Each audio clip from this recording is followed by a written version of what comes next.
สอนบางท่านบางองค์อาจจะเข้าใจว่าการเรียนอาจจะต้องเปิดห้องเรียนเขาเว้าสุฟังไหวพระแล้วก็เทศสอนเสมออันนี้ก็เป็นการเรียนการสอนอย่างหนึงแก้พระแก้ดีแล้วก็นำไหวพระสวดมนต์นั่งสมาธิข้าน้อยไปตามที่ต่างๆไปแขวงสารวัตรไปรอพระฮอดไปฮอดยามมื้อแลงกัน6 โมงแลงไปเห็นจั่วไปเห็นยาพ่อเฒ่าองค์หนึ่ง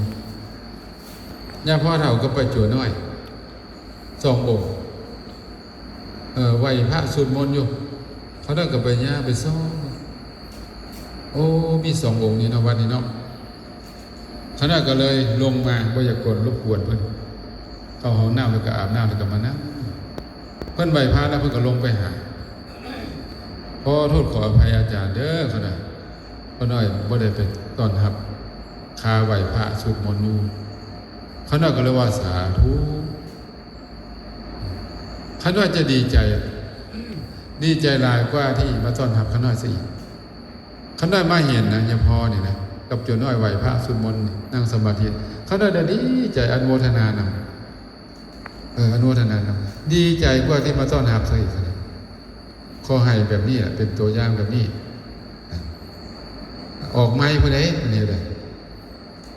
ก็เลยถามว่าเฉพาะบวชโดนปานใดแล้วก็บ่โดนปานใดก็เลยมีเฉพาะองค์เดียวนี่บ่แม่นหมู่บ้านนี้จักหลังคาเฮือน500หลังคาเฮือนแล้วมีเฉพาะเฒ่าองค์เดียวกับโจน้อยคือบ่หามาบวชตึมได้ล่ะเขาเจ้าบ่มาครับก็มีแต่ข้าน้อยนี่แหละเขาวัดเพราะว่าปัตตะคนอยู่เบิ่งแยงวันว่าเขาได้ก็ถ้ายังมีครูบาอาจารย์อยู่เนาะวัดวาศาสนาก็ยังพอเป็นไปได้ก็บ่เศร้าบ่มองปานใดฉะนั้นนะถ้าเป็นลักษณะแบบนี้ต่อไปก็จะมืดแล้วนั่นบ่ล่ะครับฉะนั้นเราต้องเฮ็ดจังได๋ล่ะต้องส่งเสริมให้มีการศึกษาห้ามเฮียนส่งเสริมให้มีพระมีจั่วบวชหลายขึ้นแล้วก็ให้ไปห้ามไปเฮียนให้ไปพฤติปฏิบัติบุคลากรเหล่านั้นจะมีคุณภาพบ่แม่นสักแต่ว่าอยู่เฝ้าวัดซื่อ